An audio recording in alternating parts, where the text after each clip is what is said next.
ચોમાસાની આગમન સાથે ગુજરાતની પ્રકૃતિ પણ નવા રંગરૂપ ધારણ કરી રહી છે। સાબરકાંઠા જિલ્લામાં આવેલો ઐતિહાસિક ઈડરગઢ હાલમાં એક વિશેષ સૌંદર્યનો અનુભવ કરાવી રહ્યો છે।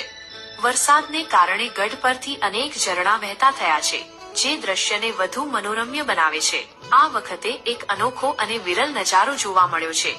ગઢની તળેટીમાં બે ઝરણા એક સાથે વહી રહ્યા છે અને આશ્ચર્યજનક રીતે તેમના રંગ અલગ અલગ છે। એક ઝરણું પીળાશ પડતા રંગનું છે, જ્યારે તેની બાજુમાં જ બીજું ઝરણું સફેદ અને શુદ્ધ પ્રવાહ ધરાવે છે। આ અદ્ભુત પળોને ગુજરાતના જાણીતા પ્રકૃતિ પ્રેમી હિરેન પંચાલએ પોતાના કેમેરામાં ખૂબ જ સુંદર રીતે કેદ કરી છે। ઈડરિયો ગઢ ગુજરાતભરમાં તેની આગવી ઓળખ ધરાવે છે અને હાલના આ મનમોહક દ્રશ્યો પ્રકૃતિ પ્રેમીઓ અને સહેલાણીઓ માટે આકર્ષણનું કેન્દ્ર બન્યા છે।